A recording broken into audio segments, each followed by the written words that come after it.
සම්බුදු සරණයි සියලු දෙනාටම. අකුසලින් දුරව කුසල් පිහිටා උතුම් නිර්වාණය සාක්ෂාත් කරගන්න රිසියෙන් බෞද්ධ රූපවාහිනී නාලිකාව ප්‍රතිසංවේදනය කරන සජීවී සූත්‍ර ධර්ම දේශනාව මෙලෙසින් ආරම්භ කිරීමටයි මේ සූදානම. අද දින මිනිසුන්ට ධර්ම දේශනාව මෙහෙයවීම සඳහා වැඩම අවදාළ පූජ්‍යපාද ගලිගමුවේ ඥානදීප ගෞරවනීය ස්වාමීන්වයන් වහන්සේ අපි සියලු දෙනාම එක්ව සාදුනාද පවත්වා පිළිගනිමු. සාදු සාදු සාදු.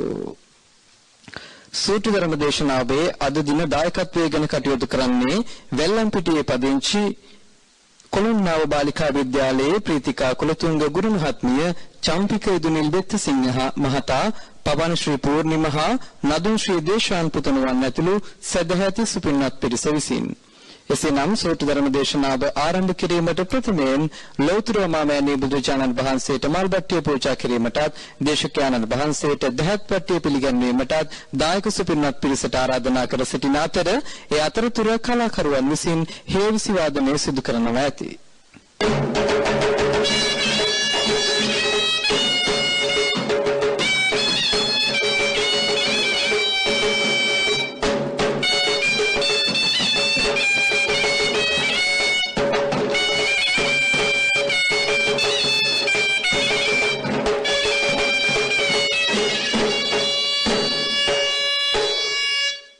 එසේනම් සූත්‍ර ධර්ම දේශනාව ආරම්භ කිරීමට ප්‍රථමයෙන් පංචශීලයේ සමාදන් වීම සඳහා කවුරුත් සාදුනාද පවත්වා තෙවරක් නමස්කාරය කියමු. සාදු සාදු සාදු. නමෝ තස් භගවතු වරහතෝ සම්මා සම්බුද්දස්ස. නමෝ තස් භගවතු වරහතෝ සම්මා සම්බුද්දස්ස. නමෝ තස් භගවතු වරහතෝ සම්මා සම්බුද්දස්ස. බුද්ධං සරණං ගච්ඡාමි. බුද්ධං සරණං ගච්ඡාමි. ධම්මං සරණං ගච්ඡාමි. ධම්මං සරණං ගච්ඡාමි. සංඝං සරණං ගච්ඡාමි. සංඝං සරණං ගච්ඡාමි. ဒ ුතියම්පි බුද්ධං සරණං ගච්ඡාමි. ဒ ුතියම්පි බුද්ධං සරණං ගච්ඡාමි. ဒ ුතියම්පි ධම්මං සරණං ගච්ඡාමි. ဒ ුතියම්පි ධම්මං සරණං ගච්ඡාමි. ဒ ුතියම්පි සංඝං සරණං ගච්ඡාමි. ဒ ුතියම්පි සංඝං සරණං ගච්ඡාමි. තතියම්පි බුද්ධං සරණං ගච්ඡාමි. තතියම්පි බුද්ධං සරණං ගච්ඡාමි. තතියම්පි ධම්මං සරණං ගච්ඡාමි. තතියම්පි ධම්මං සරණං ගච්ඡාමි. තතියම්පි සංඝං සරණං ගච්ඡාමි. යම්පි සංඝං සරණං ගච්ඡාමි. පාණාතිපාතා වේරමණී සික්ඛාපදං සමාදියාමි. පාණාතිපාතා වේරමණී සික්ඛාපදං සමාදියාමි. අදින්නාදාන වේරමණී සික්ඛාපදං සමාදියාමි. අදින්නාදාන වේරමණී සික්ඛාපදං සමාදියාමි. සු මිච්ඡාචාරා වේරමණී සික්ඛාපදං සමාදියාමි. කාමේසු මිච්ඡාචාරා වේරමණී සික්ඛාපදං සමාදියාමි. මුසාවාදා වේරමණී සික්ඛාපදං සමාදියාමි. මුසාවාදා වේරමණී සික්ඛාපදං සමාදියාමි. සුරාමේරය මජ්ජපමා දට්ඨානා වේරමණී සික්ඛාපදං සමාදියාමි. සුරාමේරය මජ්ජපමා දට්ඨානා වේරමණී සික්ඛාපදං සමාදියාමි. ඉසරණේන සද්ධින් පංචශීලං ධම්මං සාදුකං සුරක්ඛිතං කତ୍වා අපමාදේන සම්පාදේත.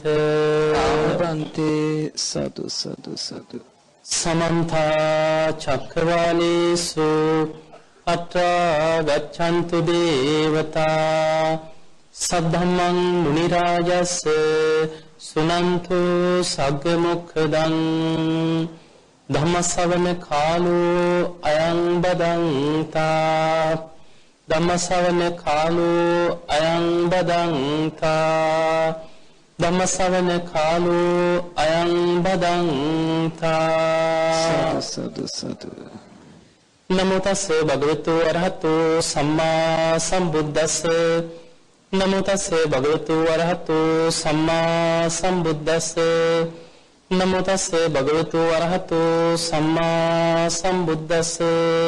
සතු සතු සාදු කියන කවුරුත් සතු සතු සතු. වාසනාවන්ත පින්වතුනි, අද මේ පින්වත් හැම දිනම බොහොම ශ්‍රද්ධාවෙන් බෞද්ධ නාලිකාව ඔස්සේ සජීවී සූත්‍ර ධර්ම දේශනා පින්කමේ දායකත්වයේ බාරගෙන ධර්ම දානමේ මහා පින්කමක් සිදු කරගන්න කල්පනා කරන පිරිසක්.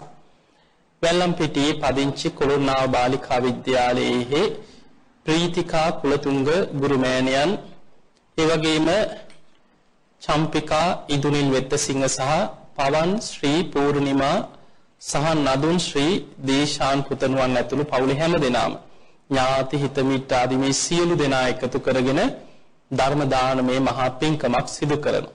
ඉතින් මේ හැම දෙනාටමත් ඔබ හැම දෙනාටමත් ධර්ම ශ්‍රවණය කරන ලක්වාසී ලෝවාසී හැම දෙනාටමත් මේ උතුම් ධර්ම ශ්‍රවණයත් නිවන් දොරටුවක් බවට පත් වේවා කියලා අපි ආශිර්වාද කරනවා.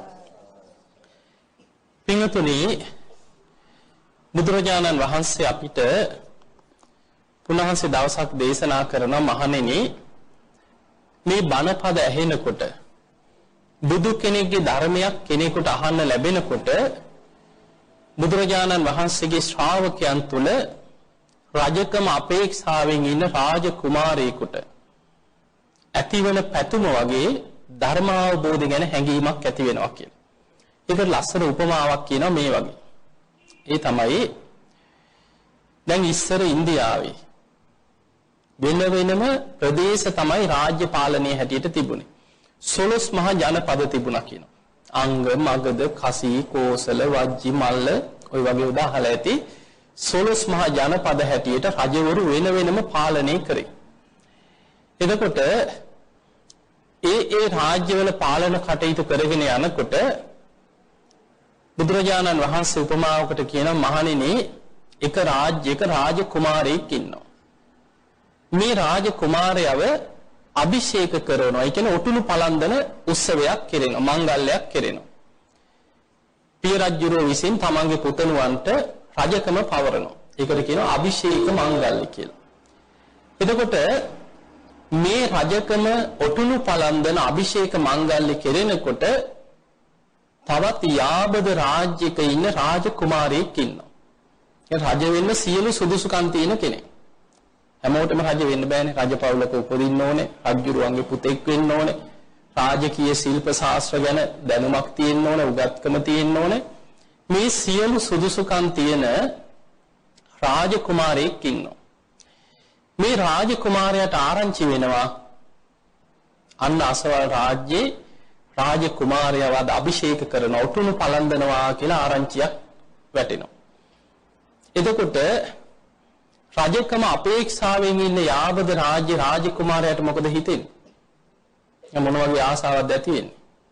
අනේ මං කවද්ද රජ වෙන්නේ කියලා හිතෙන්නේ නැද්ද? හිතෙනවා. රජකම අපේක්ෂාවෙන් ඉන්න කෙනාට හිතෙනවා අනේ මං කවද්ද රජ වෙන්නේ? කවද්ද මං ඔටුනු පළදින්නේ? කවද්ද මම ඒ අභිෂේක ලබන්නේ කියලා රජකම ගැන ආසාවක් ඇති වෙනවා. ආසාවක් ඇති වෙනවා. ඊළඟට බුදුරජාණන් වහන්සේ වදාළ මහණෙනි, ඒ රාජ්‍යෙම ඉන්න හිඟන්නේ. මිනෝ සුදුසුකමක් නැහැ. උගත්කමකුත් නැහැ, හැකියාවකුත් නැහැ, දක්ෂතාවයකුත් නැහැ, රජ වෙන්න සුදුසු කුලයක ඉපදිලත් නැහැ. ශාස්ත්‍රීය කුලවල තමයි රාජවරු ඒ කුලයේ අයට තමයි රජකම දෙන්නේ. එතකොට ඒ කිසිම සුදුසුකමක් නැති නගරයක ඉන්න හිඟන්නෙකුටත් ආරංචි වෙනවා අන්න අසවල් රාජකුමාරයා වද ඔටුනු පලන්දනවා, අභිෂේක ලබනවා. එතකොට හිඟන්නට මොකද හිතෙන්නේ? අනේ මං කවද රජ වෙන්නේ කියලා හිඟන්න හිතනවද? වගේ වගක් නැහැ. කවුරු රජ වුණත් එකයි නැතත් එකයි. මේ මිනිස්යාගේ ජීවිතේ හැමදාම මේ විදිහ තමයි. එතකොට යාට ආසාවක් නැහැ, නිරාසා. ආසාවක් නැහැ. ඊළඟට බුදුරජාණන් වහන්සේ වදාළ මහණෙනි, ඔටුනු පලන් රජවරු ඉන්නවා. ඒ කියන්නේ දැනටම රජ වෙච්ච අය ඉන්නවා. ඔටුනු පලන් යාබද රාජ්‍යවල රජකම් කරන රජවරු ඉන්නවා. එතකොට ඔටුනු පලන් රජවරුන්ටත් අහන්න ලැබෙනවා අන්න අසවල් රාජකුමාරයාට අද ඔටුනු පලන්දනවා කියලා අහන්න ලැබෙනවා. එතකොට රජ වෙච්ච රජුරවන්ට හිතෙනවද අනේ මං කවද්ද රජ වෙන්නේ කියලා? හිතෙයිද? නෑ. ඇයි රජකම ගැන යම් ආසාවක් තිබුණද රජ වීමත් සමග ඒ ආසාව සංසිඳිලා ඉවරයි. විගත ආසාව. ඒ ආසාව සංසිඳිච්ච කෙනෙක්. බුදුරජාණන් වහන්සේ මෙන්න මේ උපමාව ගලපනවා උන්වහන්සේගේ ශ්‍රාවකයන්ට. බුදුරජාණන් වහන්සේ වදාළ මහණෙනි අර රජකම අපේක්ෂාවෙන් ඉන්න රාජකුමාරයෙකුට අනේ මං කවද්ද රජ වෙන්නේ කියලා හැඟීමක් පැතුමක් ආසාවක් ඇති වෙනවා වගේ බුදුරජාණන් වහන්සේගේ ශ්‍රාවකයන්ටත් අහන්න ලැබෙනවා මේ ධර්මයේ දියුණු කරලා අසවල්යි මාර්ගඵල ලැබුවා නිවන් අවබෝධ කරා. බුද්ධ දේශනාවල සඳහන් වෙනවා 500ක් නිවන් දැක්කා කියයි 1000ක් රහත් වුණා කියයි අසවල් ගිහි ශ්‍රාවකයෝ මාර්ගඵල ලැබුවා කියයි. එතකොට මේවා අහනකොට බණපද අහනකොට ධර්මයේ ඇහෙනකොට අර රජකම අපේක්ෂාවෙන් ඉන්න රාජකුමාරයෙකුට මං කවද්ද රජ වෙන්නේ කියලා හිතෙනවා වගේ ආර්ය ශ්‍රාවකයාට මොකද හිතෙන්නේ? අනේ මං කවද්ද මාර්ගඵල ලබන්නේ? කවද්ද මං සෝවාන් වෙන්නේ? කවද්ද මං නිවන් දකින්නේ? කවද්ද මම මේ සතර අපායෙන් මිදෙන්නේ කියලා ආසාවක්, පැතුමක්, හැඟීමක් ඇති වෙනවා. ඒක තමයි කිව්වා ආර්ය ශ්‍රාවකයාගේ ස්වභාවය. බුදුරජාණන් වහන්සේ වදාළ අන්ධ බාල පෘථග්ජනයෝ ඉන්නවා. කොහෙත් ඉන්නවනේ? කවුරු රහත් වුණත් එකයි, කවුරු නිවන් දැක්කත් එකයි, අපිට අපාය හොඳයි කියන අය නැද්ද? නැද්ද එහෙම පවුල් වල එහෙම? ඉන්න අපිට අපාය හොඳයි කියන.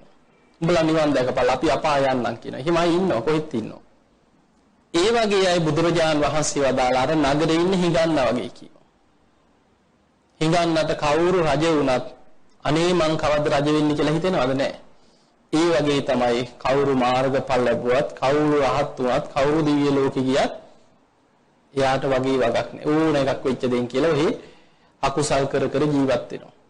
බුදුරජාණන් වහන්සේ වදාළ මහණෙනි යා හරියට අර නගරේ ඉන්න හිඟන්නා වගේ කියනවා. ඊළඟට මාර්ගඵලලාභී රහතන් වහන්සේලා උපමා කරා ඔටුනු පලන් රජවරු වගේ කියනවා. රජ කෙනෙකුට හිතෙනවද අනේ මං කවද්ද රජ වෙන්නේ කියලා? නෑ. තමන් යම් ආසාවක් තිබුණා නම් රජකම ගැන රජ වීමත් සමග මේ ආසාව දැන් සංසිඳිලා ඉවරයි. ඒ වගේ තමයි ඔටුනු පලන් රජවරු වගේ කිව්වා මහරහතන් වහන්සේලා මාර්ගඵලලාභී. එහෙමනම් අපිට ඔබට මේ බණ ඇහෙනකොට ධර්මයේ දියුණු කරනකොට සූත්‍ර දේශනා අහනකොට බුද්ධ වචනේ ඇහෙනකොට අපිටත් ඇති වෙන්න ඕනේ අනේ මං කවද්ද ධර්මය අවබෝධ කරන්නේ? මං කවද්ද නිවන් දකින්නේ? කවද්ද මම මාර්ගඵල ලබන්නේ කියන ආසාව, හැඟීම, පැතුම අපි තුල තියෙන්නට ඕනේ. අන්‍යයා තමයි කියනවා ආර්ය ශ්‍රාවකයා. ආර්ය කියන්නේ බුදුරජාණන් වහන්සේට. ඒ බුදුරජාණන් වහන්සේව සරණ යන උන්වහන්සේගේ ධර්මයේ හැසිරෙන, ඒ ධර්මයේ අනුගමනය කරන, ධර්මාවබෝධයට මහන්සි ගන්න ශ්‍රාවකයාට අපි කියනවා ආර්ය ශ්‍රාවකයෝ. එතකොට අපි අර අන්ධ බාල පුතඥ කියන මෙලෝ පරලෝ පිළියන්නේ නැති, කර්මඵල විශ්වාස කරන්නේ නැති, පින්පව් අදහන්නේ නැති, අපාය හොඳයි කියන මට්ටමේ මානසිකත්වයෙන් මිදෙන්න ඕන. ඒක තමයි අන්ධ බාල පුතඥයාගේ ලක්ෂණය. එහෙම මිදිලා අපි තෙරුවන් සරණ ගියාට පස්සේ එයා කියන්නේ අපි ඉතින් පුතඥයන් එහෙම කියන්නේ එයා ආර්ය ශ්‍රාවකෙක්. බුදුරජාණන් වහන්සේ සරණ ගිය කෙනෙක්. එයා ශ්‍රුතව ආර්ය ශ්‍රාවකෝ කියලා බුදුරජාණන් වහන්සේ පෙන්නන්නේ. ආර්ය ශ්‍රාවකේ. අන්නේ ආර්ය ශ්‍රාවක මට්ටම තුල ඉඳලා ධර්මයේ දියුණු කරගන්න අපි උත්සාහයක් ගන්නට ඕන. ඉතින් එහෙමනම් පින්වතුනි අපිට අපේ ජීවිතේ ධර්මාවබෝධයට උපකාර වෙන බොහොම ගැඹුරු සූත්‍ර දේශනාවක කොටසක් තමයි අද දවසේ තියෙන්නේ. අපි මුලින් සූත්‍රය කතා කරලා ඉමු. ඊට පස්සේ අපි ඊට අදාළ තව ධර්ම කාරණා ටිකක් වෙනම සාකච්ඡා කරමු. අද අපිට කතා කරන්න තියෙන්නේ සංයුක්ත නිකායට අයිති සංයුක්ත නිකායේ දෙවැනි පොත. සංයුක්ත නිකාය කියන්නේ එදා මහරහතන් වහන්සේලා මේ ධර්ම සංගායනා කරනකොට බුදුරජාණන් වහන්සේ විශේෂ මාතෘකා ඔස්සේ වෙන් කරපු දේශනා වෙනම එකතු කරා. එහෙම දේශනා 8000 ගාණක් තියෙනවා. 8900 ගාණක්. ඒ සියල්ල එකතු කරලා වෙනම කොටස් වශයෙන් වෙන් කරලා සංයුක්ත නිකාය හැටියට නම් කරා. ඒකේ දෙවනි පොතට අයිති ධාතු සංයුක්තේ කොටසක් තමයි අද අපිට කතා කරන්න තියෙන්නේ. ධාතු ස්වභාවය. බුදුරජාණන් වහන්සේ මේ දේශනාව පරියේෂණා නානත්ත සූත්‍රය කියලා නම් කරලා තියෙනවා. එදා බුදුරජාණන් වහන්සේ මේ දේශනාව කරනකොට වැඩ සිටි සවැත් නුවර ජේතවනාරාමයේ. දැන් අපිට බොහෝ බුද්ධ දේශනා මුණ ගැහෙන්නේ කොහි කරපු ඒවද? සවැත් නුවර. බුදුරජාණන් වහන්සේ බුදු වෙලා වැඩ සිටීම අවුරුදු 45යි. ඒ අවුරුදු 45න් වස් කාල 19ක් අවුරුදු 19ක්ම වැඩ ඉඳලා තියෙන සවැත් නුවර ජේතවනේ. තවත් අවුරුදු 6ක් වැඩ හිටිය සවැත් නුවරම පූර්වාරාමේ විසාකාව හදලා පූජා කරපු ආරාමය. එතකොට සවැත් නුවරටම විතරක් අවුරුදු කීයක්ද? 25. බුදු කෙනෙක්ගේ ජීවිතයේ වැඩිම කාලයක් බුදුරජාණන් වහන්සේ වැඩ සිටියේ සවැත් නුවර. ඒ අතර ජේතවනාරාමේ තමයි වැඩිම කාලයක් වැඩ සිටිය ආරාමය. ඒ නිසා බුදුරජාණන් වහන්සේ මුළු ත්‍රිපිටකයේම සඳහන් මේ දේශනා අතර සූත්‍ර පිටක විතරක් ගත්තොත් සූත්‍ර දේශනාවලින් 4න් 3ක්ම වගේ දේශනා කරලා තියෙන්නේ සවැත් නුවර ජේතවනේ. ඒ නිසා මේ දේශනාවලදී ධර්ම සංගායනාවලදී විශේෂයෙන් අනාථ පිණ්ඩික සිටුතුමාට ගරු කිරීමක් හැටියට ජේතවනාරාමේ තමයි. හැබැයි සිටුතුමාගේ නමක් තියෙනවා. සාවත්තියං විහෙරති ජේතවනේ අනාථ පිණ්ඩිකස්සාරාමේ. තවත් විශේෂයෙන් යොමු කරා අනාථ පිණ්ඩික සිටුතුමාගේ ආරාමේ වැඩ ඉන්නේ නැද්ද? බුදුරජාණන් වහන්සේ කරපු දේශනාවක් හැටියට හඳුන්වනවා. මේක ටිකක් ගැඹුරුයි, චුට්ටක් අහගෙන ඉන්නකො ඉස්සරලා. බුදුරජාණන් වහන්සේ භික්ෂුන් වහන්සේලාට දේශනා කරනවා මහණෙනි ධාතු නානත්වය නිසා සංඥා නානත්වය ඇති වෙනවා. පස්ම විස්තර කරලා දෙන්න. ධාතු නානත්වය නිසා සංඥා කියන හඳුනා ගැනීමේ වෙනස්කම් ඇති වෙනවා. ධාතු වල තියෙන වෙනස්කම් නිසා සංඥා නානත්වය ඇති වෙනවා. ඒ සංඥා නානත්වය නිසාම සංකල්පන ඒ ගැන පහල කරගන්න සංකල්පවල නානත් වෙනස්කම් ඇති වෙනවා. ඒ සංකල්ප නානත්වය නිසා ඡන්දතාවය ගැන තියෙන කැමැත්ත වෙනස්කම් උපදිනවා. ඒ ඡන්දතාවේ වෙනස්කම් නිසාම පරිදාහ දැවීමේ වෙනස්කම් සමහර ඒවා ගැන හිත දැවෙනවා පසුතැවෙනවා ඒ වගේ ඒ වෙනස්කම් උපදිනවා. ඒ පරිදාහ නානත්වය නිසා පරීක්ෂණ නානත්වය උපදිනවා. ඒ ගැන හොයන විහිසින කැප වෙන මහන්සි වෙන ඒ වෙනස්කම් සියල්ල ඇති වෙනවා. එතකොට බුදුරජාණන් වහන්සේ මේ විදිහට තමයි පළවෙනි කොටස පටන් ගන්නේ. එතනදී බුදුරජාණන් වහන්සේ වදාළ මහණෙනි මේ ධාතු නානත්වය කියන්නේ මොකක්ද? අන්න උන්වහන්සේ එතනදී විස්තර කරනවා. ධාතු නානත්වය තමයි රූප ධාතු, ශබ්ද ධාතු, ගන්ධ ධාතු, රස ධාතු, පොට්ටබ්බ ධාතු, ධම්ම ධාතු කියලා මේ ආයතනයන්ට ගෝචර වෙන අරමුණු වල වෙනස්කම් ධාතු නානත්වයේ හැටියට හඳුන්වනවා. දැන් අපේ ඇහැට ගෝචර වෙන්නේ මොනවද? රූප. කනට ගෝචර වෙන්නේ ශබ්ද. නාසයට ගෝචර වෙන්නේ ගඳ සුවඳ. දිවට ගෝචර වෙන්නේ රසය.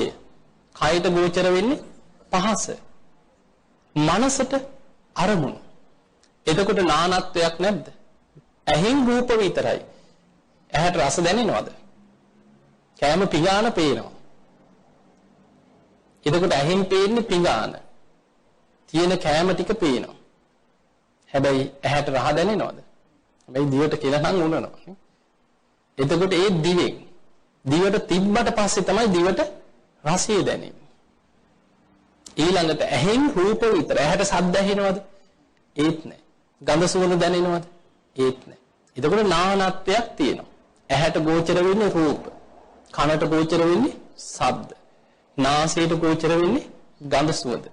දිවට ගෝචර වෙන්නේ රස. කයට පහස, මනසට අරමුණු.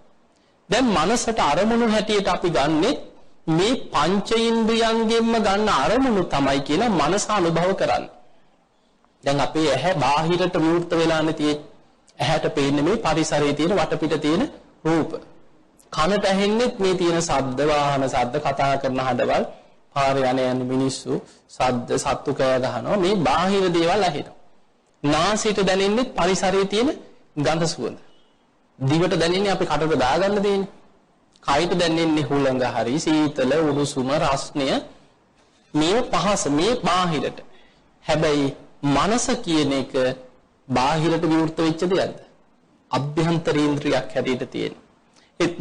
එතකොට මනසට අරමුණු හැටියට ගෝචර වෙන්නේ පංච ඉන්ද්‍රියයන්ගෙන්ම ගන්න අරමුණු අනුභව කරන්නේ මනසයි කියන. දැන් අපි හිතමු අපි ඇහැට දැකපු දෙයක්. පේන්නේ ඇහැට තමයි. හැබැයි අපිට මාස ගානකට හරි පස්සේ මතක් කරගන්න බැයිද? සිහි කරන්න බැයිද? මම මෙහිම දෙයක් දැක්කා. ආයි දැක්ක ගමන් මතක් වෙන මං අසවල් දවසේ දැක්කා. ওই විදිහ නෙමෙයි එදා වෙනස්. ඇයි අපි දකින දේ ඇහැට පේන රූපය මනස අනුභව කරනවා. ඒක මනසේ තැම්පත් වෙනවා.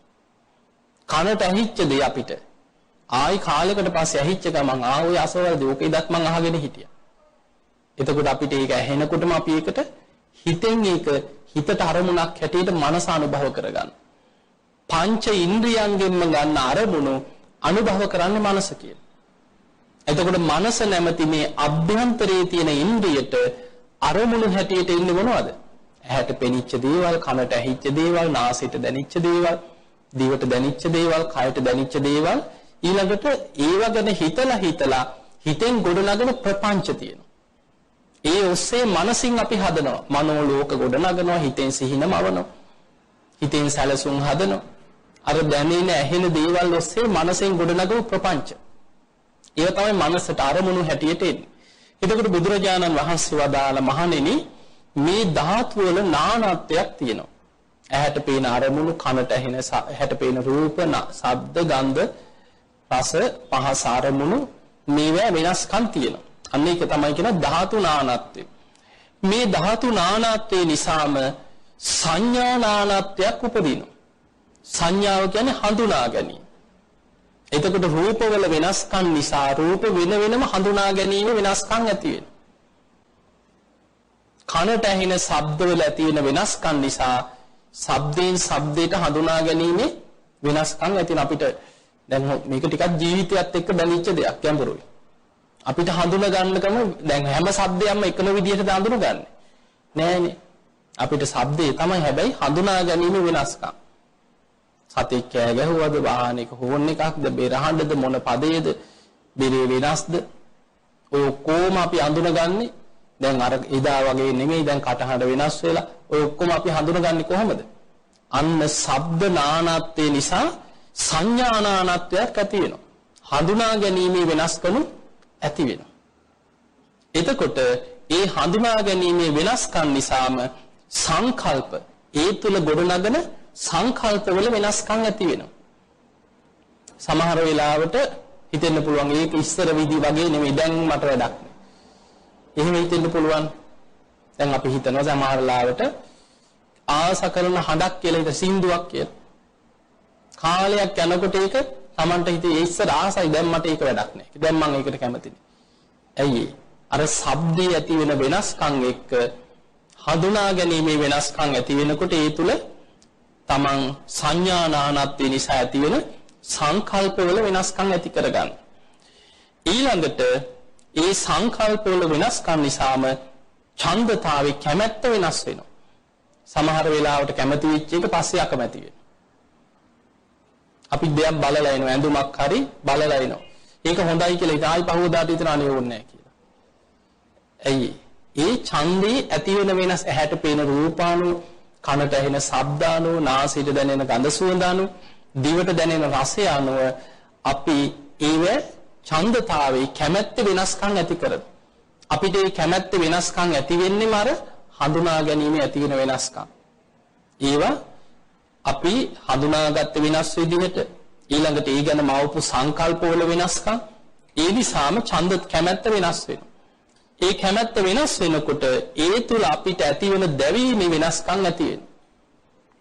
ඊළඟට ඒ නිසාම ඒ ගැන හොයන පරිශ්‍රණයේ වෙනස්කම් ඇති වෙනවා. ඔක එකින් එකට ගත්තොත් තේරුම් ගන්න පුළුවන් මෙහෙම. බුදුරජාණන් වහන්සේ වදාළ මහණෙනි කොහොමද රූප නානත්වය නිසා සංඥා නානත්වය උපදී. අපි දැන් එකින් එකට බලමු. එකක් දෙකක් ගත්තාම ටිකක් තේරෙයි. බුදුරජාණන් වහන්සේ වදාළ මහණෙනි රූප ධාතුව නිසා, ඒ කියන්නේ මේ ඇසට පේන අරමුණ නිසා, රූප ධාතුව නිසා සංඥා ධාතුව ඇති වෙනවා. රූප සංඥාව උපදිනවා. ඒ කියන්නේ ඇහැට පේන රූපේ නිසාම ඒ රූපේ හඳුනා ගන්න. ඒක තමයි සංඥා.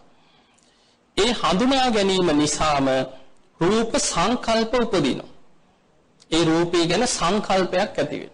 අපි රූපේ ගැන හිතෙන් මවා ගන්න. මෙන්න මෙහෙම දෙයක්. ආස කරන දෙයක්. ඒ සංකල්පේ නිසාම රූපේ ඡන්දතාවයක් ඇති වෙනවා. කැමැත්තක් අපි හිතමු මෙහෙම. අපි රත්තරන් බඩුවක් කියලා හිතන්න.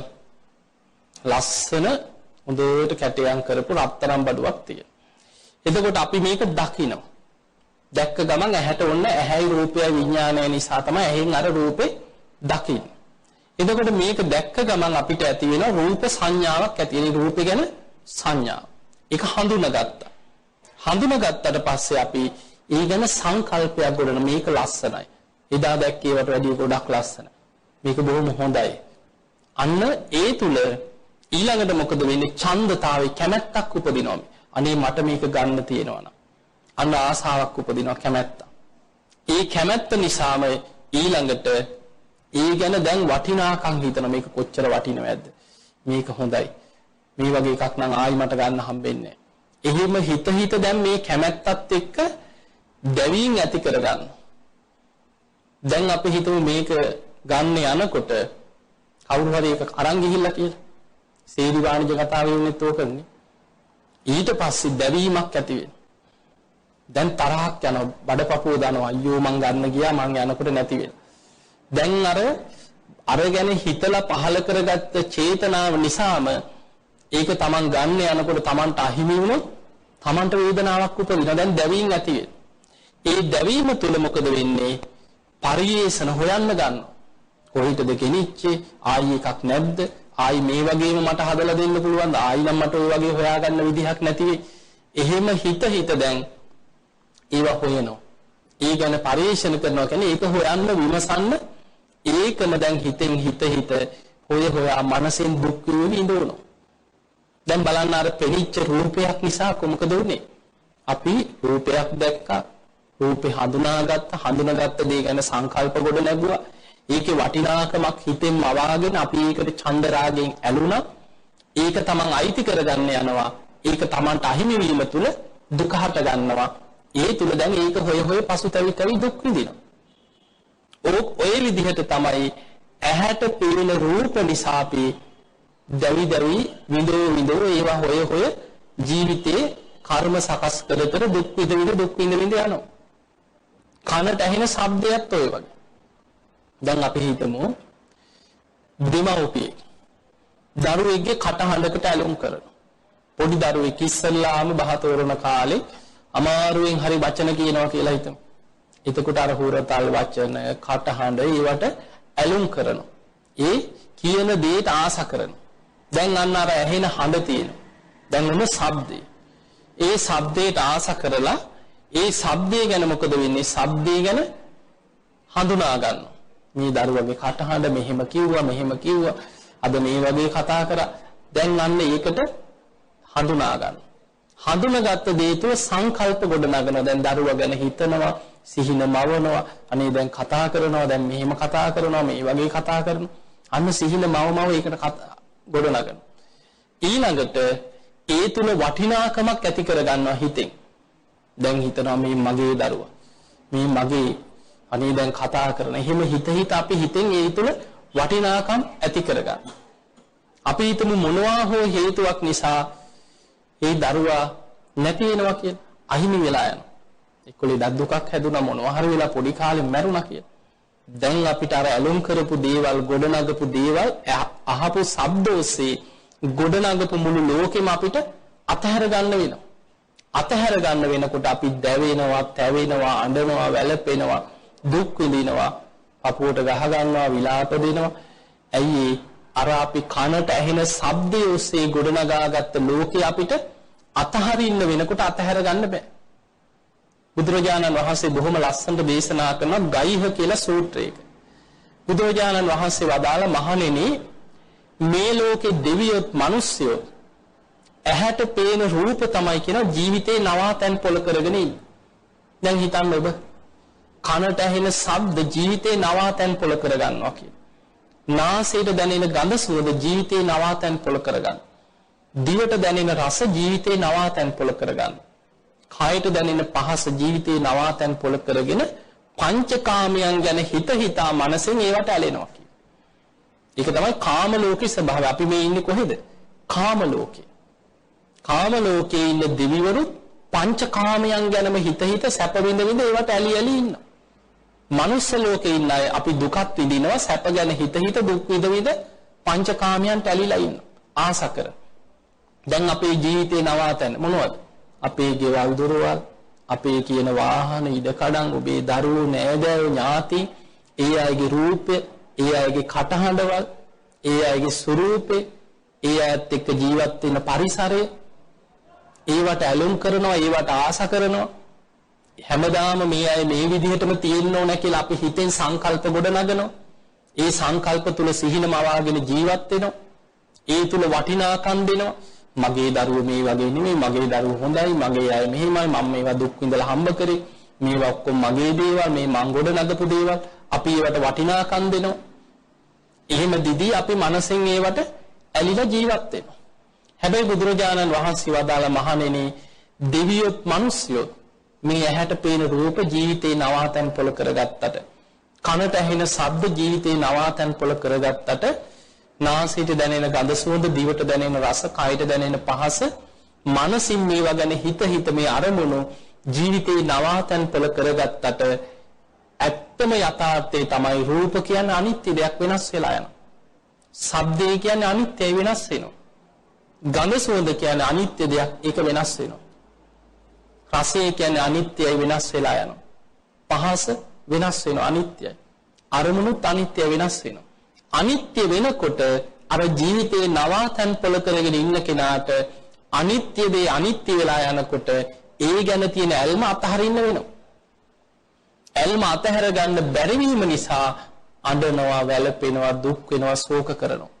මේ ලෝකේ දෙවියොත් මිනිස්යොත් ජීවිතේ දුක් විඳින්නේ, අඬන්නේ, වැළපෙන්නේ, ශෝක කරන්නේ, දුකසේ කාලය ගත කරන්න හේතුව තමයි කියනවා පංචකාමයන් තුල ගොඩනගපු ලෝකේ අතහරින්න වෙනකොට, ඒවා වෙනස් වෙනකොට අතහැර ගන්න පුළුවන් වෙච්ච කෙනා අතහැරලා සතුටින් ඉන්නවා.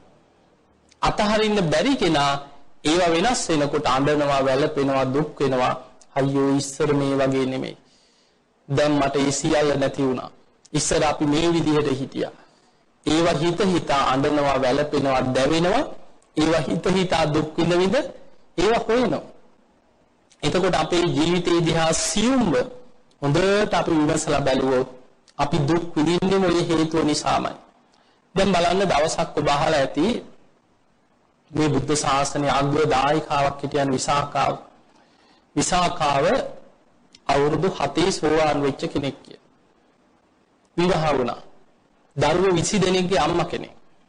විසාකාව අවුරුදු 120ක් ජීවත් වුණා. දීර්ඝ ආයුෂ වින්දනය කරා.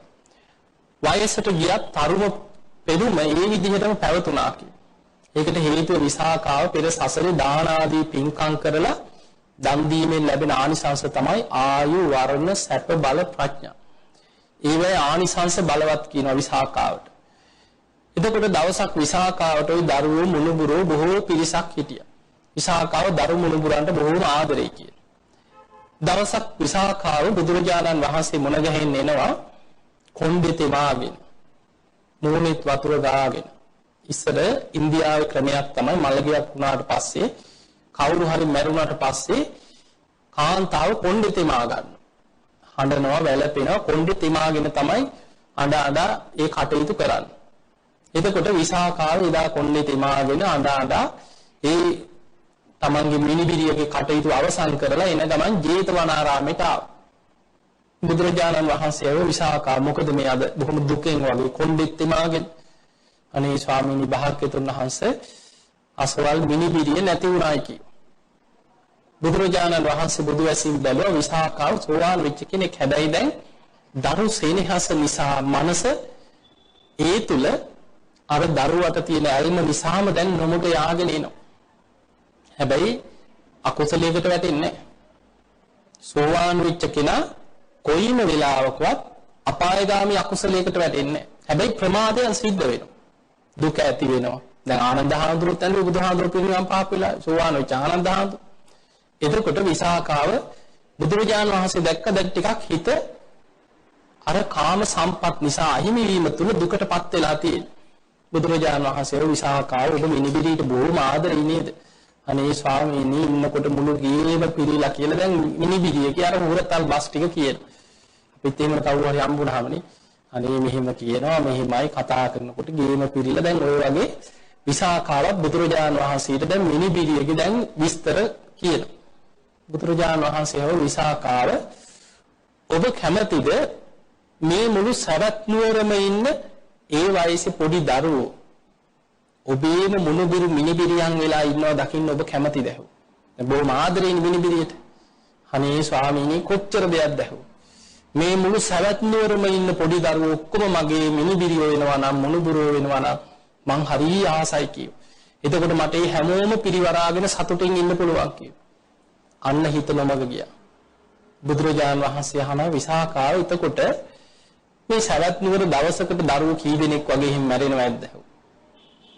එතකොට විසාකාව කියන ස්වාමීනි සරත් නුවර කියන්නේ බොහොම විශාල ප්‍රදේශයක්. එදා සරත් නුවරම කෝටි ගාණක් කෝටි 7ක් හිටියා කියන. අද ලංකාවෙම ඉන්නේ කෝටි 2ක් විතර. හැබැයි ඉන්දියාවේ ජනගහනය ගත්තොත් අද කෝටි 126කටත් එහා. අද අර චෙන්නයි කියන නගරෙම ඉන්නවලු කෝටි 5කට එහා ජනතාව. එතකොට හිතන්න ඉන්දියාවේ මිනිස්සු ගැන. ඔබ දඹදිව ගියා නම් ওই චෙන්නයි පැත්තේම ඇවිදලා තියෙනවා නම් බෝක්කුවක් අස්සේ තියෙනවා පවුළු 20ක් 30. ඒ තරම් මිනිස්සු අන්ත දුක් විඳින ජීවත් වෙන්න අතක් නැති විශාල පිරිස් ඉන්නවා. එතකොට ඒ වගේ එදා බුදුරජාණන් වහන්සේගේ කාලේ සවැත් නුවර කියන්නේ මේ පුංචි ගමක් වගේ ප්‍රදේශයක් නෙමෙයි. මහ විශාල ප්‍රදේශයක්. කෝටි 7ක් හිටියා කියලා. එතකොට මෙච්චර ජනතාවක් ඉන්නකොට මේ නගරය ආශ්‍රිතව ගත්තත් විසාකාව කියන ස්වාමීනි සමහර දවසට ඉතින් මේ නගරේ ඉන්න දරුවෝ අතර ළමයි 20 30 මැරෙන දවසුත් තියෙන පොඩි දරුවෝ. පිරිස වැඩිනේ. සමහර දවසට ළමයි 50 100 200 දරුවෝ ඉතින් දවස ගානේ කොච්චර මැරෙනවද ස්වාමීනි කිය. එතකොට බුදුරජාණන් වහන්සේ වදාළ විසාකාව මේ නගරේ ඉන්න සියලුම දරුවෝ මුණුබුරෝ මිනිබිරියෝ වුණොත් ඔබට හැමදාම කොණ්ඩේ තෙමාගෙන ওই වගේ අඬා තමයි කියලා ඉන්න වෙන්නේ. අන්න සිහිය ඉපදුනා. අනේ ස්වාමීනි මට එක මුණුබුරෙක් මිනිබිරියෙක්වත් ඕනේ නැහැ කිය. මට සිහිය ඉපදුනා කිය.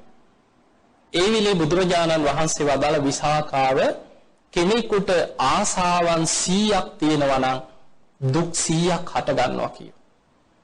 කෙනෙකුට අපේක්ෂාවන් ආසාවන් 90ක් නම් තියෙන්නේ දුක් 90ක් තියෙනවා. ඒ අහිමි වීමෙන් හිතේ දුක හට ගන්නවා දුක් 90ක් හට ගන්න. කෙනෙකුට ආසාවන් අපේක්ෂාවන් 50ක් නම් තියෙන්නේ එයාට දුක උපදින හේතු 50ක් තියෙනවා. කෙනෙකුට ආසාවන් අපේක්ෂාවන් 10ක් නම් තියෙන්නේ ඒ 10 අහිමි වීමෙන් එයාට දුක උපදින හේතු 10ක් තියෙනවා. කෙනෙකුට එක ආසාවයි නම් තියෙන්නේ එකම දෙයක් ගැන නම් ඇල්ම තියෙන්නේ ඒ දේ අහිමි වීමෙන් ඔහුට ඒ දේ නිසා දුක උපදින. කිසිම ආසාවක් අපේක්ෂාවක් නැති කෙනාට කිසිම දුකක් නැහැ කියෝ. ඒ නිසා සියල්ල ගැන ආසාවෙන් මිදිච්ච කෙනාට දුක හතර ගන්න හේතුවක් නැහැ කියෝ. අන්න විසාකාව කියන ස්වාමීනි මට වැටහුණා කියලා බුදුරජාණන් වහන්සේට වන්දනා කරලා හිත හදාගෙන ගියා. එතකොට අපිට පේනවා අපි මේ අඬන්නේ වැළපෙන්නේ දුක් විඳින්නේ. ඉපදීමත් එක්කම අපිට ලැබෙන දේවල් තියෙනවා ජාතිපච්චය ජරා මරණ ශෝක කරන පරිදේව වැළපෙන දුක් විඳින දෝමනස්ස පපුවෙන් පපුවට ගහ ගන්න නංගොත් කිය අඬනවා උපායාස හුල්ලනවා කියන්නේ සුසුම් හෙලනවා. ඒතෝ දුක්ඛ දෝමනස් උපායාස මැරෙනකම් ඕක තමයි ජීවිතේ. අඬනවා වැළපෙනවා දුක් විඳිනවා ශෝක කරනවා. මේ ලෝකේ හැම මිනිස්යාගේම ජීවිතේ ප්‍රශ්න ගැටලු පීඩාවන් අපි හිත අහිමි වෙච්ච දේවල් හිත දුක් වෙන්නේ. ඒව ගැන සිහින මවමව අතීත ගැන හිත පසුතැවෙන. අනාගත අපේක්ෂාවන් ගැන හිත දැවෙනවා. ඒවත් Tamante ඉෂ්ට කරගන්න බැරි වෙයි කියලා හිත ඒව හැමදාම තියාගන්න උපක්‍රම හොයනවා. එතකොට ඔය හැම දෙයක් තුළම අපි දුක් විඳ ඉන්නේ ඇයි? අර ඇහැට පේන රූප ජීවිතේ නවාතැන් පොළ කරගන්න යෑම නිසා. කනට ඇහෙන ශබ්ද ජීවිතේ නවාතැන් පොළ කරගන්න උත්සාහ කිරීම නිසා. නාසයට දැනෙන ගඳ සුවඳ, දිවට දැනෙන රස, කයට දැනෙන පහස ජීවිතේ නවාතැන් පොළ කරගෙන මනසෙන් ඒවට බැඳීම නිසා. අන්නේ නිසා බුදුරජාණන් වහන්සේ වදාළ මහණෙනි ඔන්න ඔය විදිහට තමයි මේ ධාතු නානත්වය නිසා, ඒ කියන්නේ ඇහැට පේන රූප, කනට ඇහෙන ශබ්ද, නාසයට දැනෙන ගඳ සුවඳ, දිවට දැනෙන රස, කයට දැනෙන පහස, මනසට එන අරමුණු කියන මේ ආයතන හයට ගෝචර වෙන බාහිර අරමුණු වල වෙනස්කම් නිසාම, ධාතු නානත්වය නිසාම සංඥා නානත්වය ඇති වෙනවා. ඒවැ වෙනස්කම් ඇති වෙනවා. සංඥා කියන්නේ හඳුනාගන්න. ඇහෙන් රූප, කනෙන් ශබ්ද, නාසයෙන් ගඳ සුවඳ, ඒ වගේ හඳුනා ගැනීමේ වෙනස්කම් ඇති වෙනවා. ඒ සංඥා නානත්වය නිසාම ඒ ගැන පහළ කරගන්න සංකල්පවල වෙනස්කම් උපදිනවා. ඒ නිසාම ඡන්දතාවේ කැමැත්ත වෙනස්කම්, ඒ තුල ගොඩනගා ගන්න කැමැත්තේ අඩු වැඩිකම් වෙනස්කම් පහළ වෙනවා. ඒ නිසාම දැවීමේ වෙනස්කම් ඇති වෙනවා. සමහර දේවල් ගැන හිත පසුතැවෙන, දැවෙනවා, දුක් විඳිනවා, ශෝක කරනවා, වැළපෙනවා. සමහර දේවල් දරා ගන්න බැරුව පිස්සු හැදෙනවා මිනිස්සුන් ජීවිතේ අහිමි වෙනකොට. ඊළඟට ඒව ගැනම පරිේශන කර ජීවිතේ දුක් විඳිනවා. ඒ නැතිවෙච්ච දේවල් ඇති කරගන්න හොයනවා, වැළපෙනවා, දුක් විඳිනවා. ඒ නිසා මේ ලැබිච්ච මනුස්ස ජීවිතයේ තුල මේ ධාතු වල ස්වභාවයත් එක්ක බුදුරජාණන් වහන්සේ අපිට පෙන්වලා දුන්නේ අපේ ජීවිතේ මේ ඇස, කන, නාසය, දිව, කය, මනස කියන ආයතන හයත්, ආයතන හයට ගෝචර වෙන මේ රූප, ශබ්ද, ගන්ධ, රස, පහස, අරමුණු කියන මේවත් නිසා අපි කොච්චර දැවිද මේ සසර යන්නේ. ඉතින් එහෙමනම් මේවෙන් අපිට මිදෙන්න නම් අපි උත්සාහ කරන්නට ඕනේ ආයතන හයේ යථා ස්වභාවයත්, මේ ආයතන හය මුල් කරගෙන ගොඩනැගෙන පංච උපාදානස්කන්ධ යථා ස්වභාවයත් අපි අනිත්‍ය වශයෙන්, දුක් වශයෙන්, අනාත්ම වශයෙන් විමසලා ධර්මය අවබෝධ කරගන්න ලොකු උත්සාහයක් ගන්නට ඕනේ. ඒ තුල අපිට අපි උත්සාහයක්, වීර්යයක් ගත්තොත් අපිට ධර්ම අවබෝධය කරා යන්න අවස්ථාව තියෙනවා. ඉතින් එහෙමනම් ඔබ හැම දිනාටම මේ ලැබිච්ච මනුස්ස ජීවිතේ කවදා කොතන කොයි මොහොතේ අපිට අහිමි වෙයිද කියන්න බෑ. අපේ වාසනාවට අපිට බුද්ධ ශාසනයක් මුණ ගැහුණා, ධර්මයේ ලැබිලා තියෙන, බණහන්න තියෙනවනේ අද. දැන් අද මම මේ බණට ආවට මම බොහොම අමාරුවෙන් අද ඉන්නේ. ඊයේ රෑ තමයි ලංකාවට ආවේ ඇමරිකාවේ ඉඳන්. තාම නිකන් දවල් රෑ මාරු වෙලා නිකන් කරකෝල අතෑරියා වගේ ඉන්නේ. මුළු ඇඟම දනවා, ඇසුත් රිදෙනවා. පහුගිය මාසෙම මම ඇමරිකාවේ, කැනඩාවේ රටවල් දෙකේම ධර්ම දේශන විශාල ප්‍රමාණයක් කරා. ඇත්තටම අපිට බොහොම සතුටුයි මේ බෞද්ධ නාලිකාව නිසා. ඇමරිකාවේ ගියත් කරපු ධර්ම දේශන බොහෝ ප්‍රමාණයක විශාල පිරිසක් අපිට මුණ ගැහිලා ඒ හැමෝම මේ බුදු channel එකේ බණ අහනවා. ඊළඟට කැනඩාවේදී බොහෝ පිරිසක් මට හම්බුණා. ඒ අය ඉන්ටර්නෙට් එකෙන් හරි මේ යන බණ අහනවා. ඒ නිසා ඔබ බෞද්ධ නාලිකාවත් එක්ක ධර්ම දේශනාවක දායකත්වයක් බාරගෙන කටයුතු කරනවා කියන්නේ මේ ලංකාවේ ඉන්න සුළු පිරිසකට විතරක් මේ ධර්ම දේශනාව අහනවා විතරක් නෙමෙයි. අපි දකිනවා අපි ලෝකේ පුරා යනකොට බණ කියන්නේ යනකොට ඒ ධර්මය අහලා හැදෙන අය ලෝකේ බොහෝ විශාල පිරිසක් බණ අහනවා. ඒ නිසා ඔබ අද මේ ධර්ම දේශනාවේ දායකත්වය දරීම තුළින් ධර්ම දානයක් හැටියට ලංකාවේ ලෝකෙ බොහෝ තැන්වල ඉන්න ධර්මයට ආශා කරන, ධර්මයට කැමති, බණ අහන්න කැමති, ධර්මයේ දියුණු කරන විශාල පිරිසකට ධර්ම දානමේ මහා පින්කමක් සිදු කරපු පිරිසක් බවට පත් වෙනවා. ඉතින් එහෙමනම් මේ ධර්ම දානමේ පිනෙන් ඔබ හැම දිනාටම උතුම් වූ ධර්ම අවබෝධයම ලැබේවා කියලා අපි ඔබට ආශිර්වාද ප්‍රාර්ථනා කරනවා. පින්වතුනි, අද මේ උතුම් ධර්ම දේශනාවෙන් රැස් කරගත්ත සියලු පින අපි සියලු දෙවියන්ට අනුමෝදන් කරමු. සියලු දෙවියෝ සාදුකාර දිදී මේ පින් අනුමෝදන් වෙත්වා. දෙවියන්ගේ දිව්‍ය ආශීර්වාද වර්ධනය කරගෙන සියලු දෙවියෝ උතුම් නිවනටම පත් වේවා කියලා සාදු කියලා පින් දෙන්න.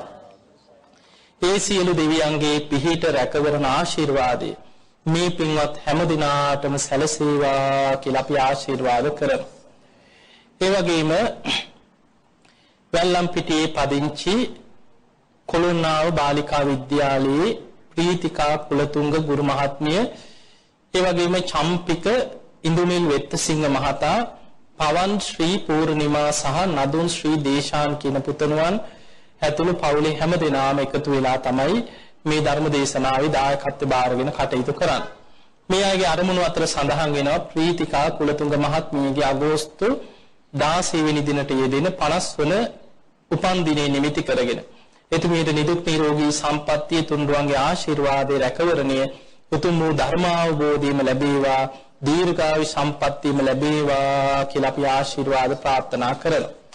ඒ වගේම සුජීවත්ව සිටින හේමලතා කුලතුංග ඒ වගේම සී.ඩී. කුලතුංග යන මව්පිය දෙදෙනාටත් ඥාති හිත මිත්‍රාදී සියලු දෙනාටත් අධ්‍යාපනය ලැබෙන පවුල්වල දූ දරු සියලු දෙනාමත් නිදුක් වේවා නිරෝගී වේවා තුනුරුවන්ගේ ආශිර්වාද රැකවරණය ඒ හැම දිනාටම උතුම් ධර්මාවබෝධයේ පිණිසම මේ සියලු පින උපකාර වේවා උපනිශ්‍රේ වේවා කියලා අපි ආශිර්වාද කරමු.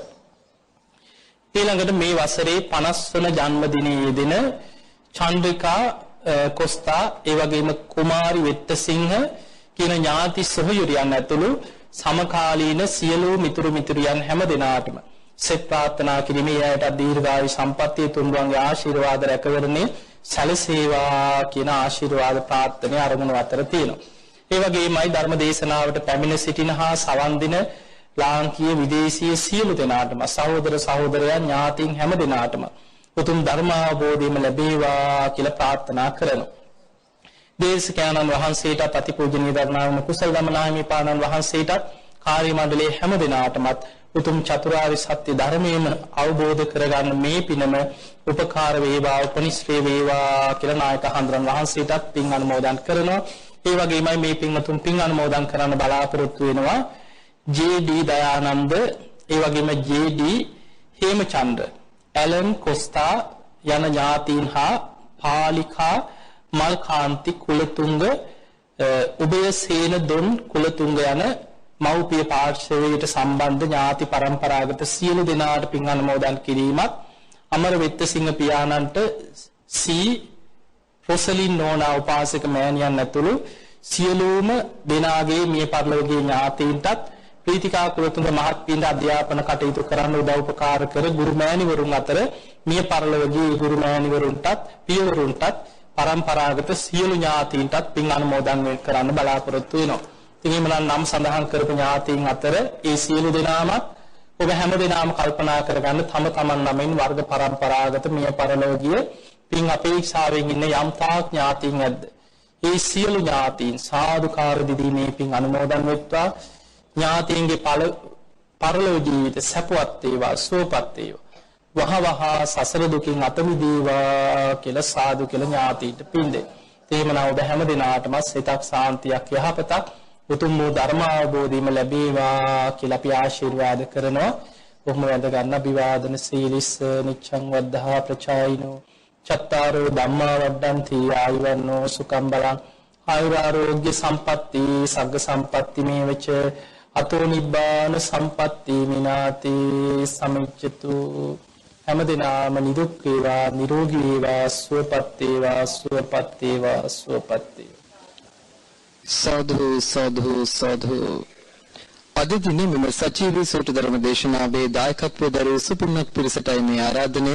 ගෞරවනීය ස්වාමීන් වහන්සේට පරිස්කාර පූජා කරන ලෙසට සූත්‍ර ධර්ම දේශනාව අද දිනේ මෙහෙයවීම සඳහා වැඩම අවදාළ පූජ්‍යපාද ගලිගමුවේ ඥානදීප ගෞරවනීය ස්වාමීන් වහන්සේට තවත් චිරාත් කාලයක් මෙවැනි බොහෝ ශාස්ත්‍රීය කටයුතු වල නිරත වීමට අවශ්‍ය ශක්තිය ධෛර්යය නිදුක් නිරෝගී චිරජීවනය ලැබේවායි අපි සියලු දෙනාම එක්ව සාදුනාද පවත්වා ප්‍රාර්ථනා කරමු. සාදු සාදු සාදු. සූත්‍ර ධර්ම දේශනාවේ අද දින දායකත්වයෙන් කටයුතු කළේ වැල්ලම්පිටියේ පදිංචි කොළොන්නාව බාලිකා විද්‍යාලයේ ප්‍රීතිකා කුලතුංග ගුරු මහත්මිය චම්පික ඉදුනිල් වෙතසිංහ මහතා පබාන ශ්‍රී පූර්ණිමහා නදුන් ශ්‍රී දේශාන් පුතුණුවන් ඇතුළු සදැහැති පින්වත් පිරිස විසින් ඔබටත් මෙවන් සූත්‍ර ධර්ම දේශනාවන්හි දායකත්වයේ ලබා ගැනීමේ හැකියාව ලැබෙනවා.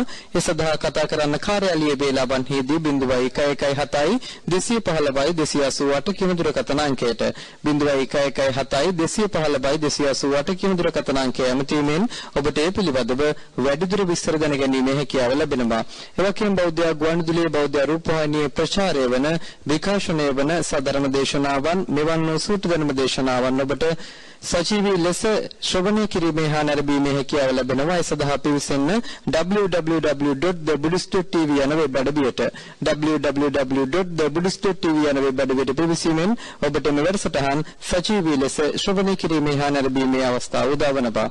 ඒත් සමකින් බෞද්ධ ආමාදජාලයේ බෞද්ධ රූපවාහිනිය දිනපතා පවත්වනු ලබන සූත්‍ර ධර්ම දේශනාව අද දිනට මෙතකින් නිමවට පත්වනවා. ඔබ සැමට සම්මා සම්බුදු සරණයි.